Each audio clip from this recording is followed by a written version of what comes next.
Welcome to Automated Mobility, the people behind the wheel. In this podcast series, we get to know the experts working in the field of automated mobility. What drives them, and how do they think their work contributes to a better mobility system? I am your host, Henriette Cornet, and I am the coordinator of SHOW, a European project testing automated vehicles in real life. SHOW is led by UITP, the International Association of Public Transport. Together, with 70 other partners, we investigate a future where mobility is shared, connected, and automated. Today's episode, Professor William Riggs from the University of San Francisco. Hi, Billy. Welcome to the podcast. Thanks, Henriette. I appreciate it. Hi, you okay with me calling you Billy, right? Yeah, I'll steer from William today. Very good. It's shorter, more practical for everybody. So let me introduce you briefly to the audience. You are Billy Riggs, so William Billy Riggs, Associate Professor at the University of San Francisco, School of Management, and your research activities focus on sustainable transport, housing, and infrastructure. Yeah, that's right. I'm at the University of San Francisco, and I kind of like to frame things as I focus a lot on urban technology. And since 2015, really been focused on autonomous driving and smart mobility as a core of what I do at the university. Great, yeah. And we want to hear about all that in this episode. We want to get to know you better. But before going into your research activity and getting to know you better, we may need to set a bit the scene for the audience so that they understand why I wanted to interview you in this podcast series. Also because so far I have interviewed mainly European partners directly involved in the SHOW project, the SHOW who is hosting this podcast. But I wanted to expand a bit this the horizon of the podcast series to have also partners outside Europe. And it's also linked with something we do in the project, having a mechanism for international collaboration, which is very much pushed by the European Commission funding the project, because we wish to have all the activities that we have in the project. We want to have more impact and visibility outside Europe, so beyond the European borders. And we started already a good work with Japan, and I will mention it probably in another episode, and people can check online some of the activity we did there. But we really want, and I really want personally, to have more and more connection with US. So here you are. Thanks. I'm honored. I think if I was to look at my personal narrative, I've always been grounded in research and scholarship and teaching, as well as personal relationships that had me engaging in transatlantic collaborations. So I think, my work is uniquely positioned to kind of fit that role. I think I don't know do you want me to provide a little professional background or, kind of where I came from? We will get to all of this. It's just like, that's true. I realized this by checking your research and everything you've done. And we met in Europe at a conference in Europe. So you are very much connected with European partners and aware about what's happening there. That's why I think you're a good speaker for making this bridge and tell us more what's going on now in US with automated mobility. We will come to all of that in the episode. Let's not rush too much. But yes, that was just a short introduction, and I think it will be time to dig into yourself and know a bit more what you are doing. Just a short question before we get to that. Can you tell us a bit about the University of San Francisco and the School of Management precisely? Because also the link to automated mobility may not be obvious. Right, to everybody, yeah, that's a good question. So, I think one thing that I have brought to the University of San Francisco School of Management. So I'm in a business school or a management school that really focuses on cross-sector partnership. And I had a background. I was at an engineering and city planning school and focused on transportation engineering. I was at a school called Cal Poly San Luis Obispo, which is one of the bigger polytechnic or engineering schools in California. And it really started focusing on autonomous driving. And the dean at the time at University of San Francisco was really interested in building synergies between city planning, transportation engineering, and this idea of management and operational strategies. Mm-hmm. And so she brought me in to lead this autonomous vehicles in the city initiative that is really about bringing people from all around the world together to think about the future of mobility in cities. And that's both technical as well as policy based. And I think that's a big synergy I see with collaborating with Show Project and my colleagues at Rijkswaterstaat in the Netherlands, as well as I know you're involved with the CCAM partnership. And so I think there's a number of ways that I've found ways to contribute in the EU, but we're trying to build that bridge in the US as well, with the state of California, with our Department of Transportation. So okay, but this AV and the City initiative, so how can we figure where right, that? Is it a platform? Is it what is it? Well, it's a lab that sits in an initiative that sits in the School of Management that really tries to house both research and policy initiatives within the university and the School of Management. So we're in downtown San Francisco, a really urban environment, and we've had the opportunity to engage with a lot of these companies that are actually doing the practice of self-driving, and we're doing a lot of the preliminary ridership research on those kind of preliminary deployments. So I want to hear about all that. Great. At some point, definitely. So, but like this initiative, what's something I notice as well is like you are hosting every year a conference, right? Like gathering partners together to talk about it. So I've been into it like unfortunately it was virtually in 2021, but you are hosting it like back in person now, and like every on a yearly basis to bring all this community together, right? Right, and we try to bring folks from both like the public sector as well as nonprofits like UITP.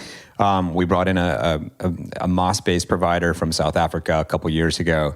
So it's really this idea of providing a forum for both the technologists as well as the transit providers and the policymakers, and sometimes even the politicians that want to see this innovation happen in their cities. Mm-hmm. Wow. Yeah, great. I mean, I'm looking forward to the next edition. The last one was just very recently. That's right. It was in early November. Yeah. Can you tell us also what other activities, or are you really focusing only on that? I think you have kind of a diversity of research activities, if I understood well. Hey, thanks. I do. I mean, I've got a number of things that I focus on. I think my research really started in this passion for street design and civil engineering of streets for multimodal transportation. But I also do a lot of work in transportation network modeling, and that's actually looking at different street typologies. When I say street typology, I mean like one-way streets versus two-way streets, multi-lane streets, and what they mean for emissions, what they mean for traffic flow. I do a lot of stuff right now in kind of urban technology and blockchain, and how we can actually use different types of technology to build and finance infrastructure, and particularly transportation infrastructure, green streets, complete streets.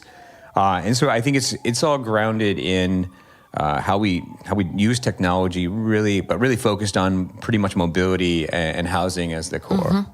And the city, right? At the center, right. This urban environment is something that's really important to you. Yeah, and cities mean different things. I mean, we have rural parts of urban form. We have mid-tier cities, and we have really large megapolises. And I think it's important to think of those as all different flavors of urban space.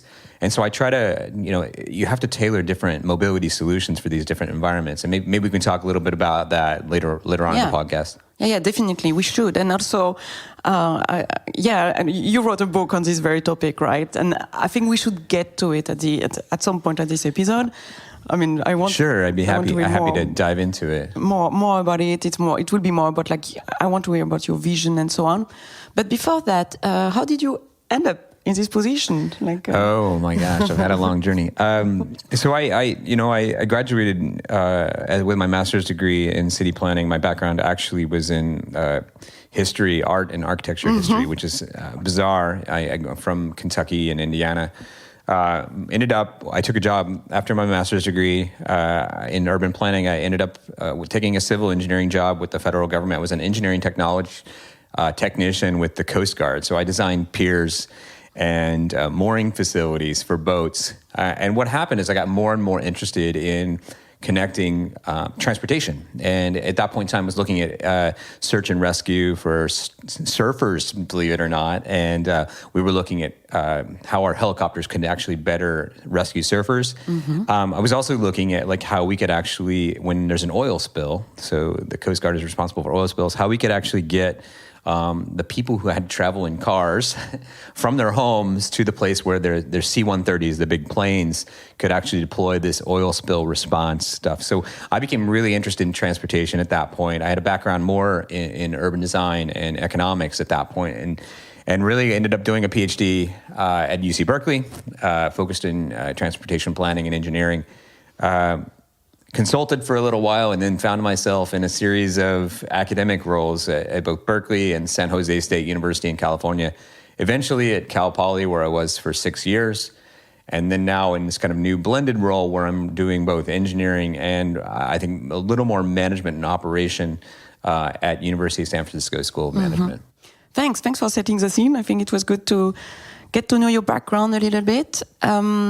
I suggest that we now move on to the core, the topic of this podcast, which is like automated mobility, and what's a reason why I wanted to interview you is really your work that you are doing with a big player of San Francisco now, operating automated taxi, but you will tell us more in a bit. So it's Cruise, and it's been, from my point of view, I can already say it's quite a fascinating technologies what they are there, and service, mostly from a service perspective.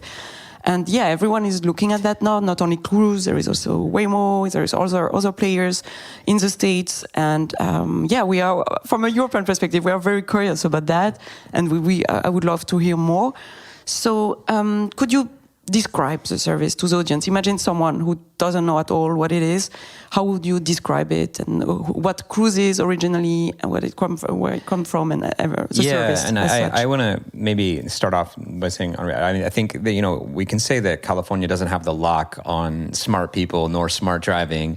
But because of the amount of investment capital that has been there for years, in 7-8 years, we've seen just dramatic growth in amongst a couple core companies where they're actually able to do full self-driving deployments now in a much different way than I think we're seeing in other places around the world. So there is a lot of interest, and I've been very fortunate that I've been in the epicenter of this innovation. So I would say that I say that with humility because I think it's convenient. And I've been the beneficiary of the place that I live and the environment that I'm in.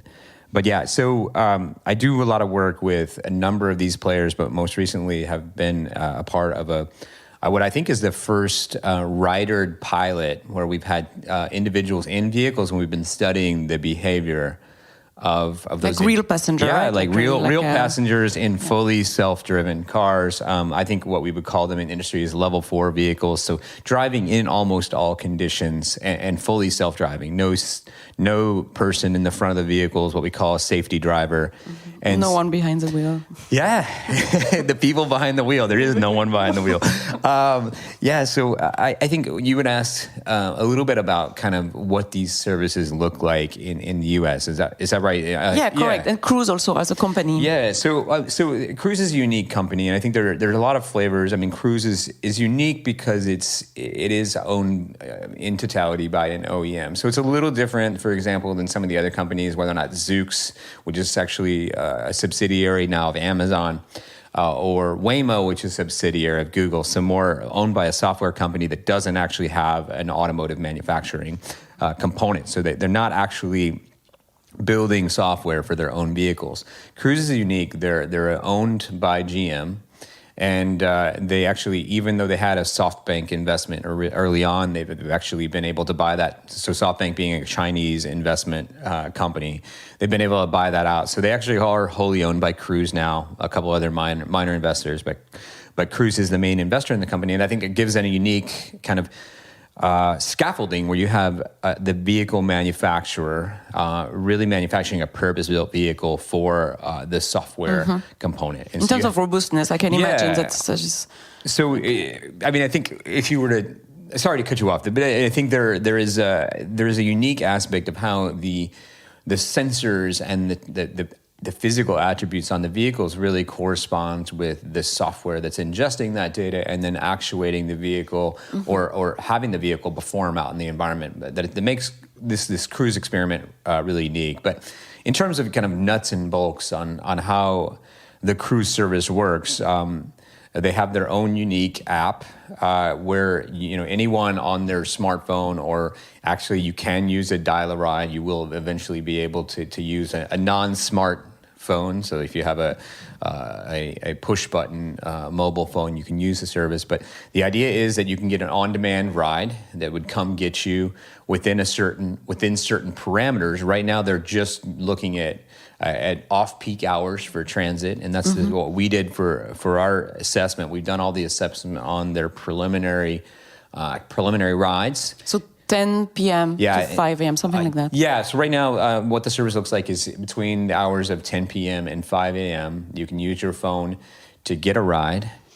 You can you push a button, the service comes to you, so you're matched with a vehicle similar to the way an Uber or a Lyft or a rideshare would work.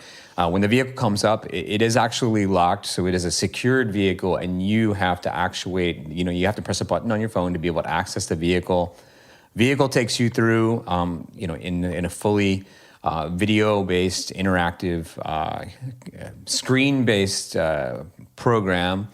Takes you through a safety briefing. You have to buckle up. So there's a number of different protocols that you have to go through. And then the vehicle will carry you to your destination. It provides a lot of feedback through that as a part of that ride. But then you get to that destination, and basically it says bye bye. Right. Yeah. So it's a very simple. I mean, I think it's as close as we've gotten to a mobility as a service autonomous pilot. They're not yet offering. I mean, I think while you can ride it with your friends, there's not yet a pure shared service. But Cruise is unique also because they definitely have plans to build a purpose-built vehicle with a full sensor suite of radar, LiDAR, sonar, as well as some other unique proprietary sensors that allow for them to actually do really elegant shared rides in a purpose-built kind of people mover. You're referring to the Origin vehicles. Yeah. So, and I think you had an opportunity to check out. It's called the Cruise Origin. You all can Google it, and it's a really elegant design vehicle. I think it looks like a lot of the other platforms or the other vehicles that are emerging, and yet it's actually, again, the unique part is it's it will be manufactured by GM.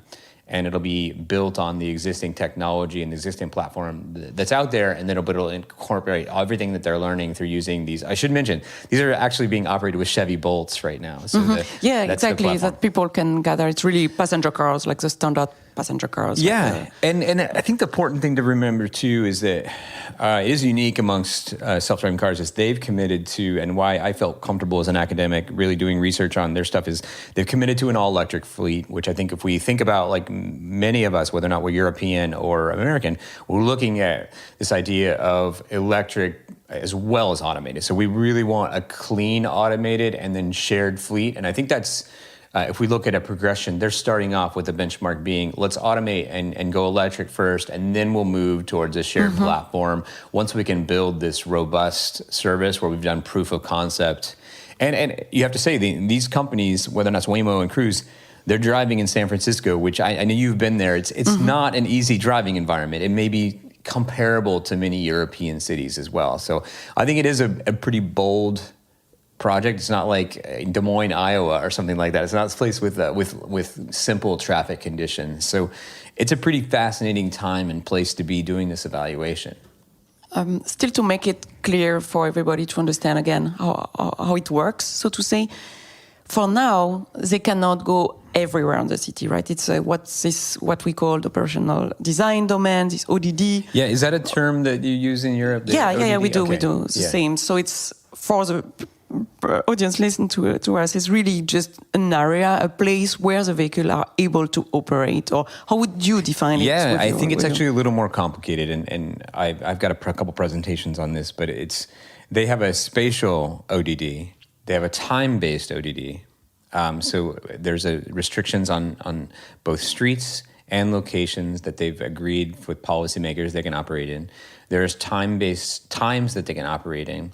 But there's also weather conditions that they've agreed that they will or will not operate in based on their view of their own performance in those weather conditions. So one of the things we have a lot of, particularly in the summer in San Francisco, is fog. And right now, there are some, there's some issues when you ride in the vehicles where the fog limits the sensing capabilities of the LiDAR. And so that is, I believe, overcomable. And from discussions I've had, I'm not privy to inside information here, but I think that from discussions I've had, that is an overcomable hurdle. But there are other conditions other than just geography that they're just looking at their operational conditions or their operational design domains. But the goal is always to expand it, right? Whether if it's time or spatial, especially it's. Yeah, and I think, and this gets to kind of I've heard a lot of people in the industry continue to talk about level 5 or level 6. I mean, honestly, even at level 4, there's opportunities to improve and nudge toward this idea of fully self-driving in all conditions. But I think what they're achieving now is pretty remarkable in terms of driving in almost every condition in really complicated situations where you have a lot of corner cases and you have a lot of mixed traffic. And I think that's what makes some of the experimentation and some of what's happening with the Bay Area companies particularly really unique. Yeah, so to remind everybody, level 5 would be like this fully autonomous. I'm sorry, I got jargon. No worry. We had an introduction about that in one of the first episodes, but just for everyone to be reminded of it. So level 4 would be, there is no one behind the wheel, but in specific conditions. And level 5 will be like fully autonomous. That's right. I apologize for that. I don't like these things. The scale of rating that makes things completely opaque to the public. But it is the vernacular we have in wonk world. And you mentioned the policymakers very briefly about like saying that for this ODD it was kind of an agreement between Cruise and the policymakers. How was the permit process? How did Cruise get authorization? Like, can you tell us a word how it works in California in general? It's not just Cruise. I mean, there's in California, and unlike Europe, policy in the U.S. is basically a patchwork. The federal government has guidance that's offered by NHTSA, the National Highway Traffic Safety Administration, but that primarily is focused on the vehicle design. And so there's guidance from the federal government, but most of the decision-making in terms of operations is done at the state level. So the equivalency, I guess, would be EU-wide, there may be guidance, and at the country level, there may be standards or licensing. There may be regional things. I am not aware enough of how that works in the EU. But so particularly in California and many of the Western states, there's separate licensing for both the vehicle operations as well as the rideshare, as well as and so there's different entities that you have to be licensed by. So particularly, for example, Cruise has been licensed by the California Department of Motor Vehicles as being kind of a safe driver, but they've also been licensed to operate by the California Public Utilities Commission. So it's strange. The pathway was more a product of how transportation network companies, another acronym, TNC, Uber and Lyft, so it's rideshare. Rideshare was always licensed by the Public Utilities Commission at the state level in California. It's a little bit of a third rail, but they're being licensed as if they were shared vehicles or rideshare vehicles. And so there are two separate licenses that Cruise has been, or three separate, there are a couple of different licenses. So first off, you have to get a license just to operate with a safety driver. Then you have to get a license that actually is a driverless license. You do lots of testing, you submit that data, and then finally you can actually do driver ride, and then you actually it's a separate permit to operate a paid service. So Cruise and Nuro, another company in the Bay Area that actually does delivery robots. Logistic, right? Yeah, they're a logistics company. They're the two companies that have every one of those licenses at this point. And so both of them can operate a commercial service. And again, it's a tiered licensing system where you have to reach certain performance benchmarks and then get approved by the regulatory agency. And this is way beyond the driving function. It's about service and operational conditions. And cities get a right to weigh in on that. They get a right to weigh in on that decision. And for example, in San Francisco, they've done a great job of highlighting some some corner cases and some things they're concerned about, and the companies have been responsive. It's the goal at the end. It should be like a dialogue. That's right. I mean, that is the goal, and I think sometimes it gets more hostile than it needs to be. But the idea here is it's iterative. Yeah, I think we can, from a European perspective, we can learn a lot from the way this was also implemented in discussion with the city and these technical challenges that needs to be resolved and everything, and all these dialogues taking place. That's something we can learn from if at some point such a service would come to Europe. Well, we can come to that later, well, speaking about transferability to Europe.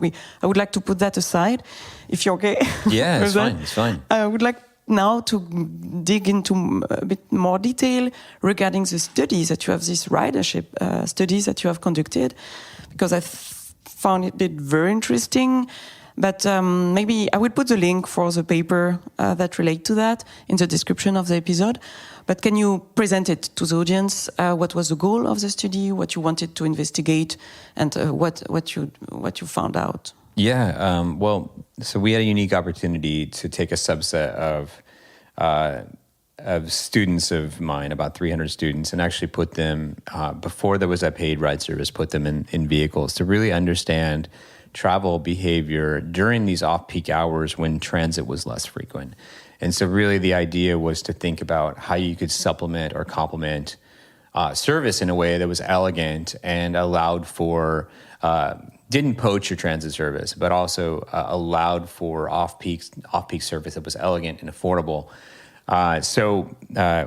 Again, we set up this experiment where we would have these individuals take rides in vehicles between 10 p.m. and 5 a.m. And they would report back on not only we got information in terms of where they went, so their origin, where they started and where they finished up, their destination. But we also got how and why they took that trip, how they would have traveled otherwise, and we had some baseline data that showed how they did travel before that. And then kind of the attributes that were driving them to travel in that way in the autonomous vehicle. So the goal was really to understand travel patterns. Did we induce or create that travel demand? So that did just having a vehicle make them travel more, or having this autonomous vehicle make them travel more? And then finally, why were they taking that trip? What drove that trip, and what were the attributes that really attracted them to this autonomous vehicle? So I can go into kind of, I want to pause there, but no, I really would like to know what was the result. So what came out? So, what we're finding, and we're still gathering this data, we're actually working to expand this study pretty dramatically over the next 6 months. But what we found is that most of these trips, what we would call either there was existing demand or latent demand. So we found that there were travel needs that were both unmet, and that was about between 20 and 30% of what we saw. Okay, so for example, lack of access to public transit. Exactly. Or they don't have a car themselves. Exactly. You want to do laundry a certain night, you don't have access to a car or transit, and you got to go to the laundromat. But you don't take the trip to do your laundry because you just can't, and so you end up with dirty clothes. I think that would be latent demand. That would be, I would call that latent demand. And so what we were doing there is exploring, is that an induced factor or is that a latent factor? And we would say that desire to make that trip, that need is there. We had a lot of students that actually wanted to go to work, for example, during those, and they had limited access, or they were taking less than optimal ways of getting there. They were, for example, riding a bike without a light at 11 p.m. and it's just not safe. Or they were driving intoxicated. And those are just situations we want. That's why we want to have autonomous vehicles, right? We want to improve roadway safety in totality. I think we forget that sometimes about the kind of the safety and public health benefits of automation. But by and large, the biggest result we found was actually not this latent demand. It's actually people shifting from rideshare vehicles or human-driven vehicles that were Uber, Lyft, any other kind of rideshare service to this service. So, what's unique about that is a lot of people have created a narrative that automation is a transit killer. And I think that what we have to keep in mind is it's non-binary, that we really can plan optimal solutions, and we can plan operational design domains that actually are really complementary with transit. And so we saw about 55% of our trips actually being people that otherwise would have taken Uber or Lyft, which I find really unique. I mean, I think there is the thing. So like I had a one reviewer on this paper say, well, so what? What does that mean? And I think what it means to me is that you can have a safer ride, and you can have, for example, a female individual that isn't comfortable in a vehicle with a male at midnight, and you can meet a need for a trip in a way that is, you can be assured with, at least with this cruise service, that it is close to zero emission. And for me, that's starting down a path that if we can start to think about a shared vehicle or shared experience, I think that is the goal that many transportation engineers and city planners aspire to. Yeah, and we have a similar discussion at UATP with this comparing, like thinking about how robotaxi would influence public transit, public transport, ridership, and so on. But there are two different discussions, because actually most of the time we are not talking about automated robotaxi. We are just comparing these rideshare services, right, like door-to-door services, with the public transit, with a driver or not. Yeah. I mean, and it's two different discussions, I would say. And automation is not something that goes into the discussion, but it's more how people travel and why do they need to book an Uber in the city if they cannot travel with public transit conveniently. So I think it's a global discussion about what the identity of transit is, and whether or not it looks the same in 15, 20 years than it looked 30 years ago. Because right now our idea is really anchored to this idea of a 60-foot or 120-foot bus. And that leaves a lot of people out in cities when we think about service equity, and there's a lot of gaps in our network as a result. And so when we think about the future of transit, maybe it really is more network-based than it is, we have trunk line corridors that are very, a little more traditional transit services. But, maybe we do need to rethink the platform. And I talk about that a lot. But what do you mean with that? Do you mean like you could imagine a future where such service is operated by public transit?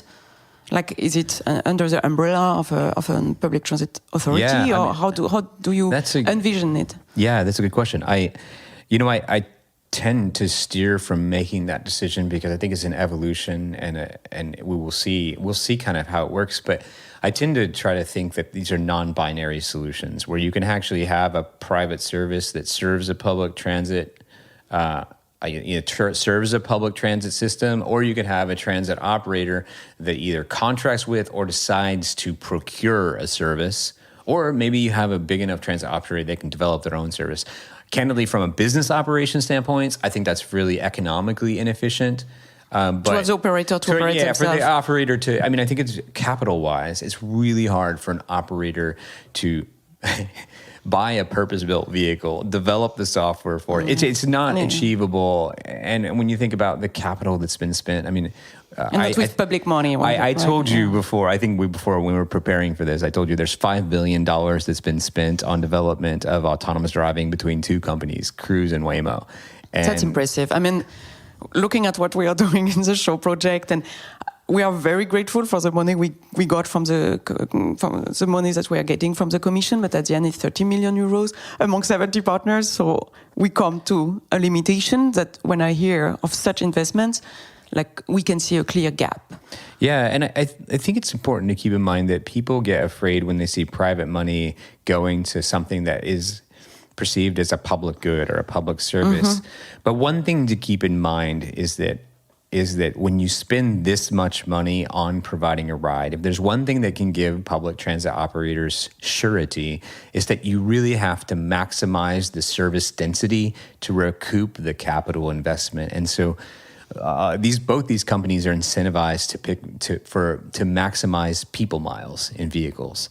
And so I think the dialogue is pricing and service standards that we're willing to think about how do we meet the needs of the most vulnerable if we start along these roads of partnering with these type of companies for services that we might otherwise provide through public agencies. Mm-hmm.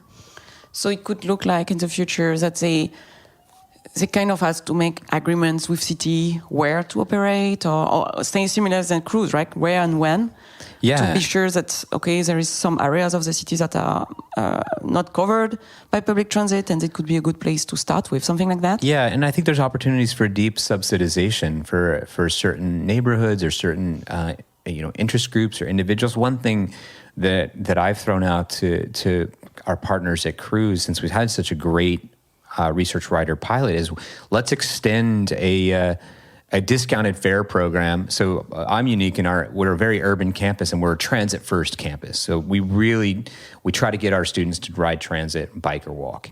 But we do have gaps as a result. And so if we could get to a point where we could have a discounted rideshare, autonomous rideshare service that complemented our students' transit use, that could be a big asset for my students at my campus going forward.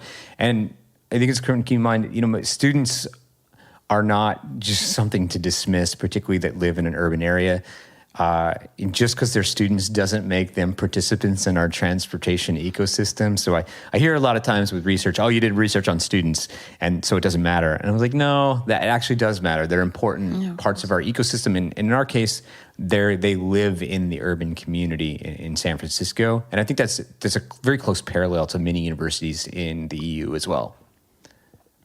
I see. And thinking now about all the works that you have done there, and the fact that you have been many times in Europe collaborating with partners over there, can you tell us about a vision that you could have for a possible transferability to European cities, or what would make you think the service different? Or it's a tough question. I'm not expecting you will find all the solutions, because we are discussing it intensively within the show project, within UITP. But I'd like to hear your opinion about that. I have my own views on why cities, also heuristically, why cities in Europe are very different from the European one. But I would like to hear your view on that first. Well, I think one thing that came into my mind when we were having the licensing discussion a couple minutes ago is this idea of really steering away from a one-size-fits-all solution. And the great part about licensing in California, and a lesson that can be drawn from that, is this idea that you can have different operational scenarios and different flavors of automation and different vehicle types in different cities. And I think that's a really important lesson, both from a licensing and regulatory standard, but also when you think about what it looks like in different types of cities. And my background in kind of multimodal transportation really lends me to this idea of, for example, a lot of the car-free city or 15-minute city trends that are happening across Europe. And I think it's important, as we think about eliminating private occupancy or single occupancy vehicles that are privately owned driving in our cities, maybe we think about maybe it's an opportunity to think about purpose-built, shared autonomous solutions that supplement our transit as we take privately owned vehicles out of our cities. And I think for me, that's a big opportunity for the dense European cities. And they don't have to be on every street. I think when we think about thoroughfares, it could be that you don't have to have a completely porous autonomous network. You could have certain areas that are inside or out of your operational domain. So you can be very flexible with a vendor or with an autonomous service that doesn't have to. It can be more than just a fixed route circulator, but it can be a really integrated part of your transportation network in urban centers. But I also think there are potential solutions in smaller exurban areas, so smaller towns where they don't have transit service. The challenge there, and if you're okay with me going with one of the challenges that I foresee, is in the U.S. there's been a lot of struggle with providing autonomous services where you can't do the cursory base mapping. So a lot of the way these vehicles operate, and I guess I should have talked about this earlier, is that they're operating off a digital 3D map that's extremely resolute, and they're referencing that map with the data they get the data the vehicle ingests from sensors. And so there's no digital connection, but there's also, for security reasons as well as proprietary reasons, there's no requirement to be connected with infrastructure. Yeah, I think that's a very important point. It differentiates a lot from the US activities that I've heard about and what we are doing in Europe, where CITS, like this connectivity with the infrastructure, is still kind of pushed. I don't know if it's the right path to go, but I found it interesting that the vehicles in US, most of them, the automated vehicles, are kind of independent from connectivity and can drive on their own, so to say, without relying on this exchange of information. So for the audience to understand, it would be what people are investigating is, for example, that the vehicle could communicate with traffic lights, or like this type of infrastructure that could help them navigate in their surroundings. And this is not so much the case in the US. That's right. And I think there are a couple different perspectives on that. First off, it creates a patchwork network that is hard for vehicles to navigate when they're going from city to city or location to location. And also we have varying standards between locations. Exactly. Yeah. But there's also when you invest physical infrastructure and public entities invest physical infrastructure, that infrastructure can get defunct or old really quickly. And the issue there is that you don't want to design stranded assets. So you don't want to have an asset that all of a sudden 10 years down the road is no longer as useful because the technology you're supporting has evolved. Yeah. And so that I think the risk that a lot of the private sector companies are seeing is if they rely on infrastructure, then they limit their own capability of development. It will get obsolete. Yeah, and so I think it's one of those things where the more you can develop nice to have, but the more you can develop complementary infrastructure, it's fine. But should not rely on this, so to say. I mean, what I always tell people is the best thing that a particularly a larger, a more dense city can do is address signs, lines, and potholes, and really invest in open data standards for other aspects, particularly like if you can start to think about curbside data availability, as well as emergency management data. So providing reliable information about where a fire engine or a police car or an ambulance might be. That's actually really important for self-driving car companies, as well as construction areas or when your roadway network changes. That type of dynamic data or even static data on a daily basis can be invaluable for these companies to adjust their routing. But otherwise, they can operate as long as there are appropriate lines on the road and there's appropriate signage. The machine vision in the vehicles can handle the built environment. Yeah.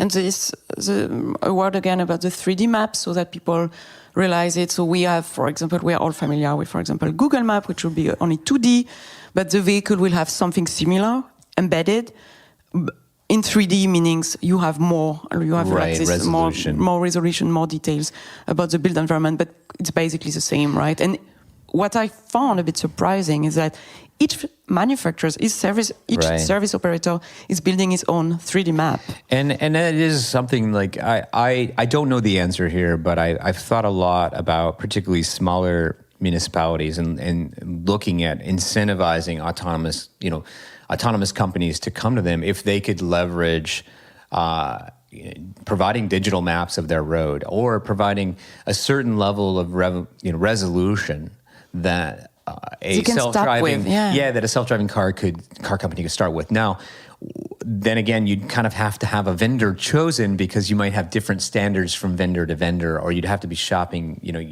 towards a certain vendor. But this is about if it's about leveraging public funding to provide a public service or a public good, I think that could be a good starting point, particularly for smaller cities or ex-urban areas that necessarily don't have the service density to cover the capital costs required for these companies with a lot of investment to recoup their investment.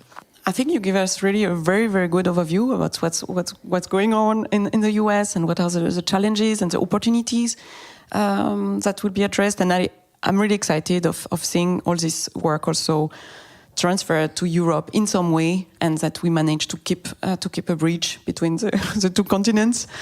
I'm very confident that we will manage to do so. But now I would like for moving towards the last part of this episode, I would like to come back more about yourself, about what excites you about this field of automated mobility, and also maybe making a link because your book called End of the Road that you published quite recently. When was that? When was it published? Yeah, it was again? I published a book over the summer of 2022 called End of the Road. Yeah, so we're quite recent, definitely. Can you tell us a bit more? And I'm sure that we will see also a link with everything that we are discussing now, because all this topic of transportation and making mobility of people, of citizens better in the city, is also touching the topic of the road, of the city, and the quality of life in general, if I may make the transition in that way. So tell us more about it. Like, how did you come to that, writing that book, and what is it about? Well, if you check it out, you'll see that it starts with a very personal story. I was an athlete as a college student, and I guess when you think about me as a human being, I actually really loved to run and experience cities on foot. I was the weird American that liked to watch the Tour de France.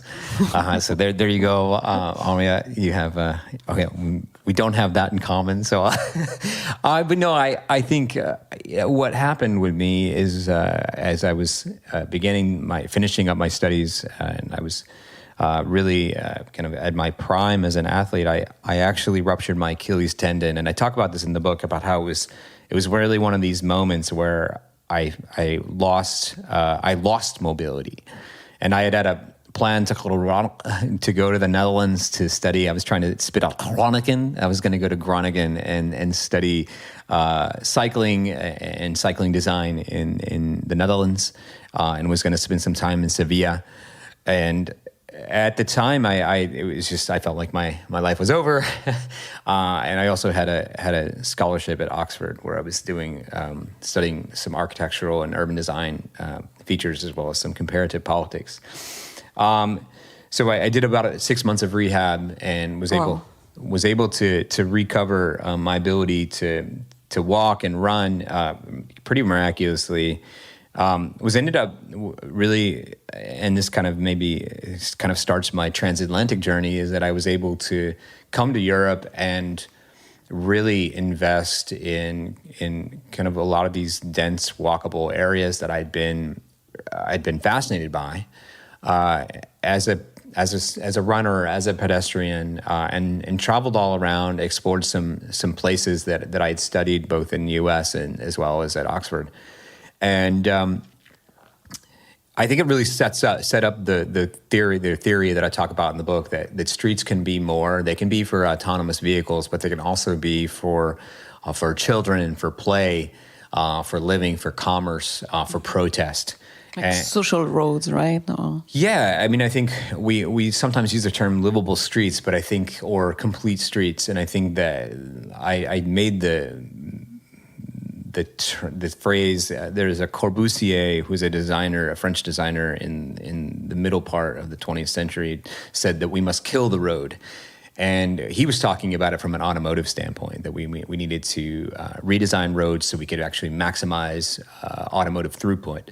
And I said we should kill the road to actually kill the idea of the road and create livable streets. And I still believe that, but I believe that technology and automation, particularly from a safety standpoint. And I'm also an individual that I've been hit by a car before. So I know what pedestrian safety is all about. And so I feel like at a certain level, it was a very personal story, but it aligns with my passion for kind of mixed traffic, automated solutions as being a real opportunity, both from a safety standpoint, as well as I think we can think of autonomous travel as being very connected to our goals of a pedestrian and cycling friendly city.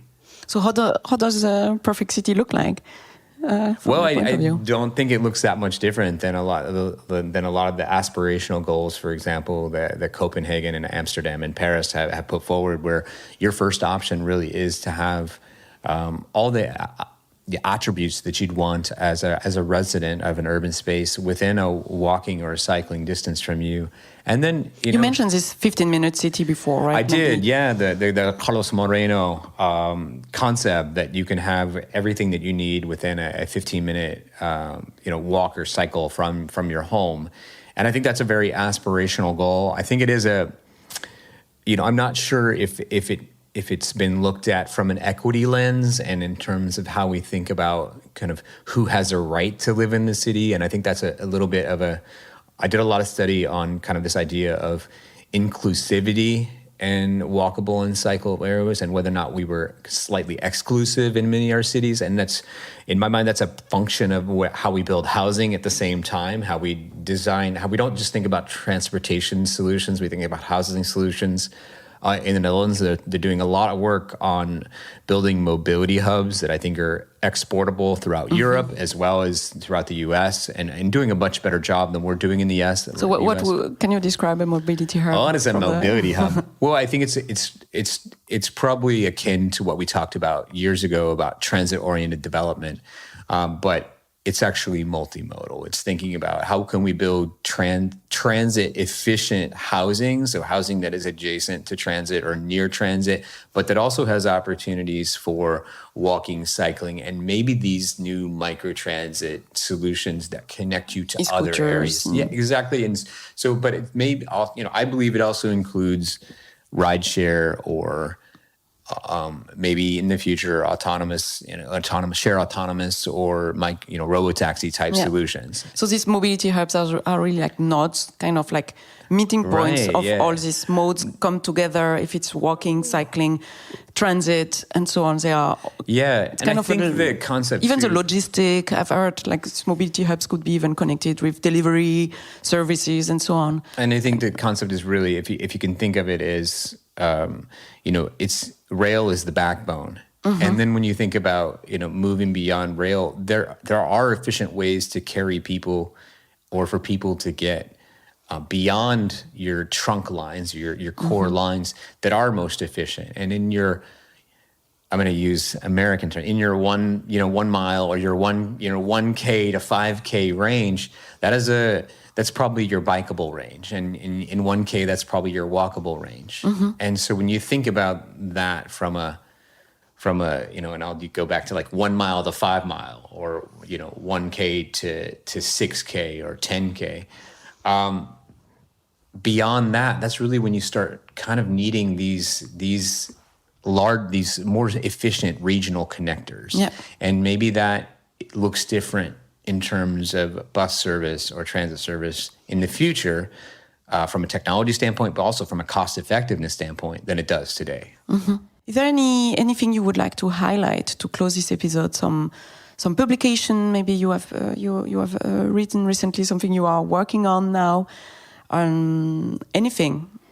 Well, I think definitely working on some stuff in kind of advancing the future of automation, but I'll also say that I think there's a big opportunity for handicap accessibility and disabled access, what we call paratransit in the U.S. And so my colleague Anurag Pandey and I have done some work with regard to accessible autonomous vehicles, and I think that's a close parallel to what we're discussing here. And if I were to say something that is portable between the U.S. and Europe, that it is this idea of handicap service. I do think there's a lot of opportunity in that space. If we were to think about low-hanging fruit for automated services, it would be in this space for moving people with disabilities. Yeah, I totally see that too. I mean, I can see how it connects and how we are in the show project also addressing this topic in some of our sites in Europe. Just not only like the accessibility to the vehicle, which is very important as well, because for now you always need someone to help get into the car if you have some mobility impairment, but also really have the service as such that could pick you to your home, more door-to-door service for this type of population. So yeah, that's I can see the link, and we should investigate this further. Yeah. So that's available as a report from the Meta Transportation Institute. They were our funder on that. So I'll definitely put the link on the description and I'm happy of the to episode. share insights via email, or we can put the link to some of my publications and my book on there if that's yeah. I'll do that, definitely. Yeah, I think the audience will be very happy to know more about what you're doing. Perfect. Thank you, Billy. Thank you for all your insights and your view on that. And I really hope we keep continuing the discussion between US and Europe in the future together. Thanks a lot. My pleasure. Thanks for listening to Automating Mobility, the people behind the wheel. This podcast would not have been possible without the support from the Horizon 2020 program by the European Commission under the grant agreement number 875530. Check out the links for the show project and other references in the description of the episode, and subscribe to our newsletter to stay tuned. Don't hesitate to share this episode or give us feedback to it. My name is Henriette Cornet from UITP, and I hope to see you at our next episode.